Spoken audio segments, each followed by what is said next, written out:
Ada seorang orientalis, orang Yahudi bernama Bernard Lewis. Kata Bernard Lewis, tahun 2050 umat Islam akan menguasai Europe. 2050 Islam sudah berkuasa di Europe. Itu yang berkata begitu bukan orang Islam.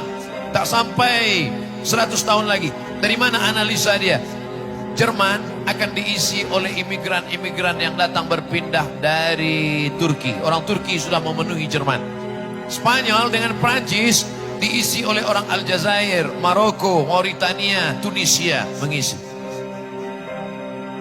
UK diisi oleh muslim-muslim yang datang dari India, Bangladesh, Pakistan. Tempat-tempat strategik diisi oleh orang Islam. Sedangkan mereka punah. Kenapa punah?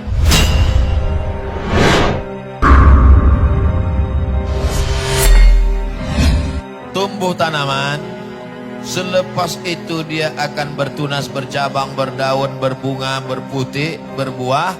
Selepas itu dia kemudian akan layu dan tumbang. Itu terjadi.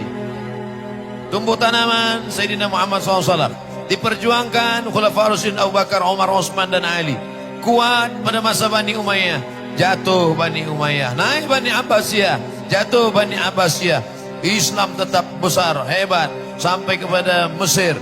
Jatuh, berkuasa pula 700 tahun di Andalusia. Jatuh di Eropa Barat, muncul di Eropa Timur. Muhammad Al-Fatih.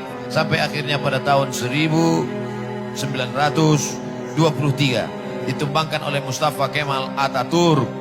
Mustafa Kemal Atatürk. Dulu ada sahabat saya masa belajar kuliah, orang Turki, kata dia Mustafa Kemal Atatürk itu makamnya di atas tanah. Sakaratul mautnya 6 bulan tak mati-mati. Lalu kemudian makamnya di atas tanah, bukan di dalam tanah, di semen di atas tanah, di Ankara.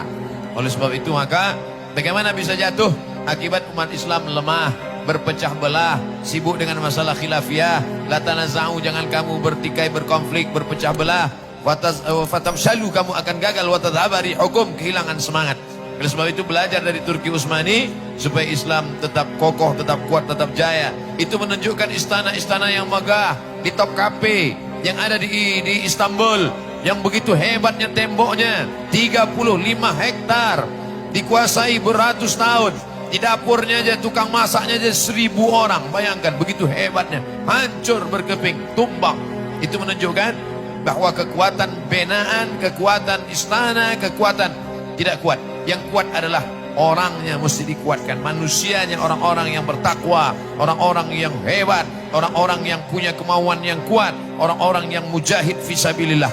Oleh sebab itu caranya adalah tidak lain tidak bukan menanamkan akidah, dikuatkan bahwa hidup ini kita tidak terlena dengan dunia. Kata Nabi SAW, sampai masanya nanti kamu akan seperti makanan di atas meja makan. Yang satu menarik kakinya, yang satu menarik kepalanya, yang satu menarik dadanya.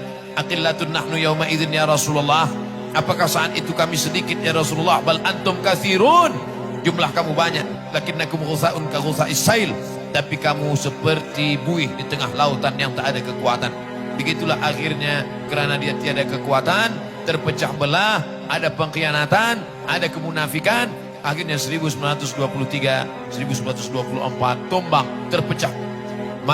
Kuasai Turki Utsmani itu dulu, sekarang berapa?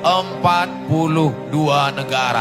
Dari mulai Ethiopia, jumlah negara Arab saja 22 negara. Yang bukan negara Arab, Ethiopia di Afrika. Sampailah negara Rumania, sampai kepada Eropa Barat, Eropa Timur. Itu semua di bawah kekuasaan Turki Utsmani.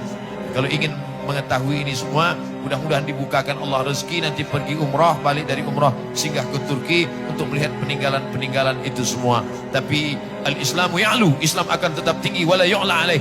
Jangan bercerita tentang Turki Utsmani ini lalu umat Islam menjadi lemah, menjadi takut. Tidak. Ada seorang orientalis, orang Yahudi bernama Bernard Lewis. Kata Bernard Lewis, tahun 2050 umat Islam akan menguasai Europe. 2050 Islam sudah berkuasa di Europe. Itu yang berkata begitu bukan orang Islam. Tak sampai 100 tahun lagi. Dari mana analisa dia? Jerman akan diisi oleh imigran-imigran yang datang berpindah dari Turki. Orang Turki sudah memenuhi Jerman.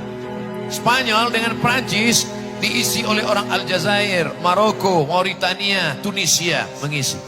UK diisi oleh muslim-muslim yang datang dari India, Bangladesh, Pakistan. Tempat-tempat strategik diisi oleh orang Islam. Sedangkan mereka punah. Kenapa punah? Sebab mereka tidak mau menikah. LGBT, terkena virus HIV, meninggal dunia. Sedangkan umat Islam pula banyak anak. Makan tidur 10. Otaknya cerdas, banyak. Sekarang sudah, Masya Allah, Tabarakallah. Bernard Lewis Yahudi ketakutan. Islam akan banyak, Islam akan tidak perang. Islam menguasai Europe tidak dengan cara perang, tapi dengan cara apa? Dengan kekuatan ilmu pengetahuan.